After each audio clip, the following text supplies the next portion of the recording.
नमस्कार मित्रांनो, आज आपण एका अत्यंत महत्त्वाच्या पण लोकांना फार कमी माहीत असलेल्या कायदेशीर विषयावर बोलणार आहोत आणि तो म्हणजे कॅव्हेट. कल्पना करा की समोरच्याने कोर्टात अर्ज केला आणि तुम्हाला काही न सांगता, काही न कळता कोर्टाकडून एकतर्फी त्याने आदेश मिळवला. तुमचं बांधकाम थांबलं, जमिनीवर स्टे लागला किंवा ताब्यावर स्टे आला आणि तुम्हाला काहीच कळलं नाही. अशी परिस्थिती टाळायची असेल तर एक अत्यंत प्रभावी उपाय म्हणजे कॅव्हेट. कॅव्हेट म्हणजे साध्या भाषेत न्यायालयाला दिलेली अशी पूर्वसूचना की माझ्याविरुद्ध कोणताही आदेश देण्याअगोदर मला ऐका. म्हणजेच अचानक स्टे, इंजेक्शन किंवा स्टेटस को सारखे आदेश एकतर्फी मिळू नयेत म्हणून वापरले जाणारे हे एक कायदेशीर अस्त्र आहे. हा अधिकार सिव्हिल प्रोसिजर कोडच्या सेक्शन 148A अंतर्गत दिलेला आहे. कॅव्हेट कधी दाखल करायचं तर तेव्हा तुम्हाला अशी शंका असते की समोरचा व्यक्ती कोर्टात जाऊ शकतो. अशा वेळी तुम्ही कॅव्हेट दाखल करू शकता. उदाहरणार्थ घ्यायचं म्हटलं तर मालमत्तेचा वाद, वाटपाचा प्रश्न किंवा स्टे अर्ज येण्याची शक्यता, वारसा, ताबा, बांधकामातील प्रकरणे किंवा अपील आणि रिव्हिजन दाखल होण्याची शक्यता. अशा वेळी तुम्ही आधीच कॅव्हेट दाखल करू शकता आणि सर्वात महत्त्वाची गोष्ट म्हणजे केस दाखल होण्याआधीही कॅव्हेट दाखल करता येतो.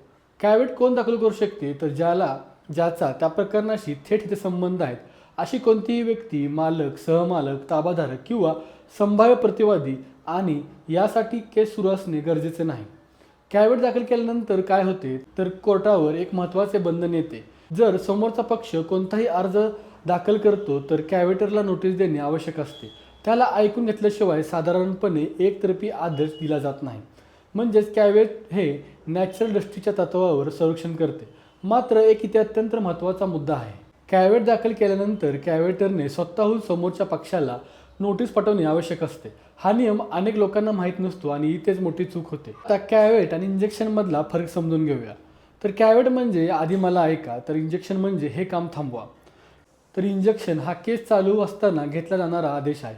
एक सोपं उदाहरण पाहू. एच्या नावावर जमीन आहे. बी कोर्टात जाऊन इंजेक्शन मागणार आहे. एला आधी शंका येते आणि तो आधीच कॅव्हेट दाखल करतो. त्यामुळे बी जेव्हा कोर्टात अर्ज दाखल करतो तेव्हा कोर्ट एला नोटीस देते आणि एला ऐकल्याशिवाय कोणताही आदेश दिला जात नाही. म्हणजेच एने अर्धी लढाई आधी जिंकलेली असते. शेवटी एक मोठी चूक लोक करतात ती म्हणजे आपल्याला नोटीस येईलच असा समज ठेवणे. पण प्रत्यक्षात अनेक वेळा कोर्ट एकतर्फी आदेश देते. बांधकाम थांबवणे, स्टेटस को, ताब्यावर स्टे आणि त्यामुळे मोठं नुकसान होऊ शकतं. म्हणून एक गोष्ट कायम लक्षात ठेवा, केस लढाईची वेळ येण्याआधीच कायद्याचा योग्य वापर करता आला पाहिजे आणि त्यासाठी कॅव्हेट हे अत्यंत प्रभावी आणि महत्त्वाचं साधन आहे. हा व्हिडिओ केवळ माहितीपुरता आहे. प्रत्येक प्रकारानुसार योग्य कायदेशीर सल्ला घेणे आवश्यक आहे.